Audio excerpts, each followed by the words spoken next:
తెలంగాణలో 10 మంది ఎమ్మెల్యేల మీద వేటు వేయడం జరిగింది. సుప్రీం కోర్టు ఆదేశాల మేరకు కూడా స్పీకర్ గారు వాళ్ళకి నోటీసులు ఇవ్వడం జరిగింది. ఇంకోటి దానం నాగేందర్ గారు రాజీనామాకు కూడా సిద్ధమవుతున్నారు. నాకు జూబ్లీస్ ఉప ఎన్నిక టికెట్లు ఇస్తే ఖైరతాబాద్లో ఎవరైనా నిల్చుంటే వాళ్ళకి నేను సపోర్ట్ చేస్తా అని చెప్పేసి నేతృత్వంలో కూడా ఈరోజు ఈ 10 మంది ఎమ్మెల్యేలు కలిసి రేవంత్ రెడ్డి గారిని కలవడం జరుగుతుంది. అందులో భాగంగా కేటీఆర్ గారు ఈ ఉప ఎన్నిక కన్ఫర్మ్ మనమే గెలుస్తామని చెప్పేసి కూడా ఈరోజు మహబూబ్ నగర్లో పర్యటిస్తున్నారు. దాన్ని ఎలా చూడొచ్చు అంటారు? వాస్తవంగా పార్టీ మారిన ఎమ్మెల్యేలు ఎవరైనా కానీ వాళ్ళు గౌరవం ఉండాలంటే వెంటనే రాజీనామా చేసి మళ్ళీ పోటీ చేసి గెలిస్తేనే ఏ రాజకీయ నాయకుడికైనా గౌరవం.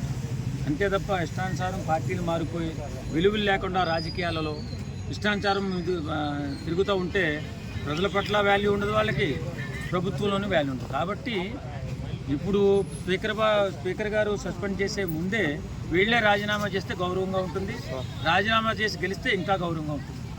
ఒకవేళ దానం నాగేందర్ గారు ఉప ఎన్నికల పరంగా జూబ్లీస్ అడుగుతున్నారు, రేవంత్ రెడ్డి గారు ఇచ్చే ఛాన్స్ ఏమన్నా ఉందంటే అందులో భాగంగా మనకి అజయ్ గారికి ఎమ్మెల్సీ కూడా అనౌన్స్ చేయడం జరిగింది. నవీన్ యాదవ్ గారు ఉన్నారు, తర్వాత ఇప్పుడు ఖైరతాబాద్ నుంచి దానం నాగేందర్ గారు కూడా అడుగుతున్నారు. ఎవరికి ఇచ్చే ఛాన్స్ ఉందంటారు జూబ్లీస్కి?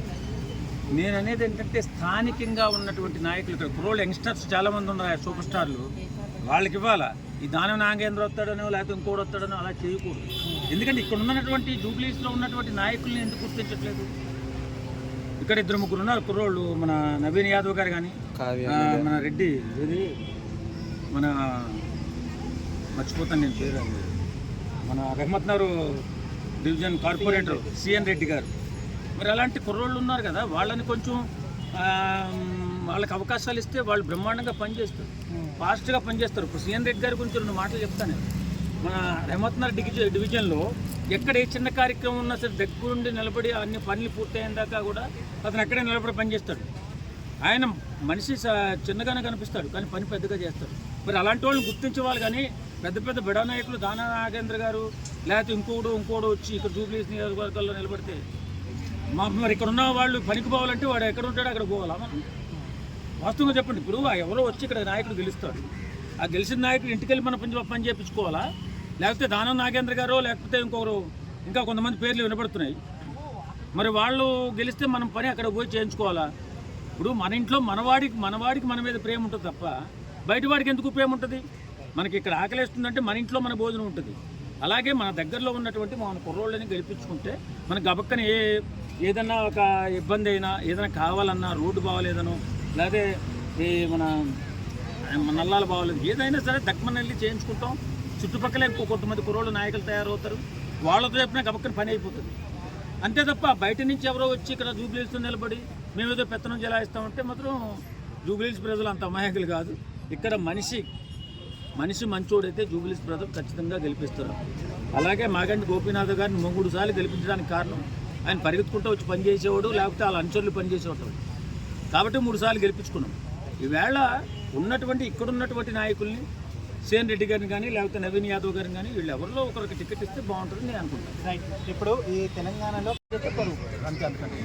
అంటే ప్రజలకు సేవ చేయడానికి ఏ పార్టీ అయితే వాళ్ళు గెలిపించుకున్నప్పుడు వాళ్ళ ద్వారా చేయొచ్చు.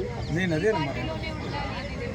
సేవ చేయాలి, నా నియోజకవర్గం బాగుండాలి, నా నియోజకవర్గ ప్రజలకు నేను అందుబాటులో ఉండాలి, నేను పని చేయించుకోవాలని కొంతమంది ఏం చేస్తారంటే అధికారంలో ఉన్న పార్టీ వెంట నడుస్తారు.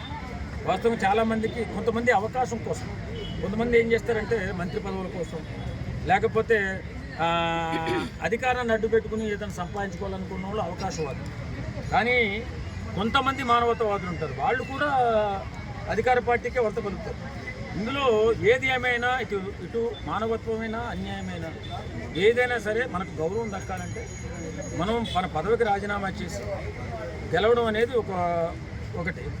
లేదు ఇలాగే కొనసాగితే రేపు పొద్దున్న ఏదన్నా స్పీకర్ గారు సస్పెండ్ చేస్తే మళ్ళీ పరుగు పోయి మళ్ళీ నిలబడితే గెలిచే అవకాశాలు ఉండవు. మనగా నేను నా నియోజకవర్గాన్ని కష్టపడి పనిచేస్తున్నాను, నా నియోజకవర్గ ప్రజలకు నేను ఎప్పుడు అండగా ఉంటాను, నాకు ధైర్యం ఉంది, నా ధైర్యం ఉంది కాబట్టి ఇవాళ నేను రాజీనామా చేస్తున్నాను, రాజీనామా చేసి నేను గెలుస్తానని ధైర్యంగా రాజీనామా ఇచ్చేసాను. లేదు ఇలాగే కొనసాగుతాను, స్పీకర్ ఎట్లయినా సస్పెండ్ చేస్తారు ఉన్న పరిస్థితులు నాకు తెలిసి అనుకుంటున్నాను. సస్పెండ్ చేస్తే పరుగు పోతుంది, గెలవడం కూడా ఉంది.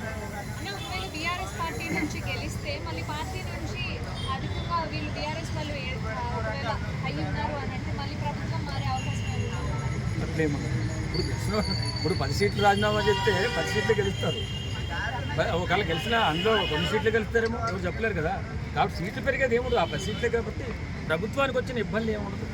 కాకపోతే ఏంటంటే ఇప్పుడున్నటువంటి పరిస్థితుల్లో కాంగ్రెస్ పార్టీ ఏం ఆలోచిస్తుంటే మన దగ్గర ఉన్నటువంటి వాళ్ళకి కొంచెం మనం ఫండింగ్ ఇస్తే వాళ్ళు నియోజకవర్గాలు అభివృద్ధి చేసుకోగలుగుతారు. కాబట్టి మనైపు మాట్లాడేవాళ్ళు మనకల్లే చూసేవాళ్ళు ప్రభుత్వాన్ని కొంచెం ఓడించుకోవాలంటే వాళ్ళు పనిచేసి పెట్టాలి. కాబట్టి ఈ కాంగ్రెస్ ప్రభుత్వం కొంచెం పనిచేస్తే పెడుతుంది.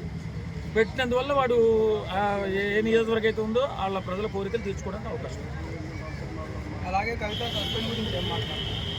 మరి చేయాలి కంపల్సరీ. ఇప్పుడు ఒక పార్టీ ఒక అద్భుతంగా నిర్మాణం చేసుకున్నప్పుడు ఒక పార్టీలో అద్భుత పరిపాలన 10 సంవత్సరాలు చేసుకున్నారు వాళ్ళు.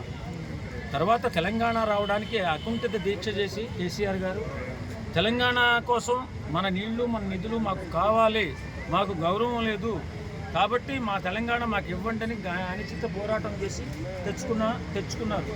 తెచ్చుకున్న పరంపరలో అదే పార్టీగా ఆవిర్భవించి అద్భుతమైన పరిపాలన 10 సంవత్సరాలు చేసుకున్నారు. అలాంటి పటిష్టమైన పార్టీలో కన్న కూతురైనా కన్న కొడుకైనా పార్టీకి ఇబ్బంది కలిగేటటువంటి ఏ కార్యక్రమాలు చేసినా పార్టీ సస్పెండ్ చేయడం అనేది ఒక విధి. దానిలో ఆ విధిలో భాగంగానే ఈవేళ కేసీఆర్ గారు ఆమెను సస్పెండ్ చేశారు. దానిలో పెద్ద చెప్పుకోవాలి పార్టీకి నష్టం కలిగించేట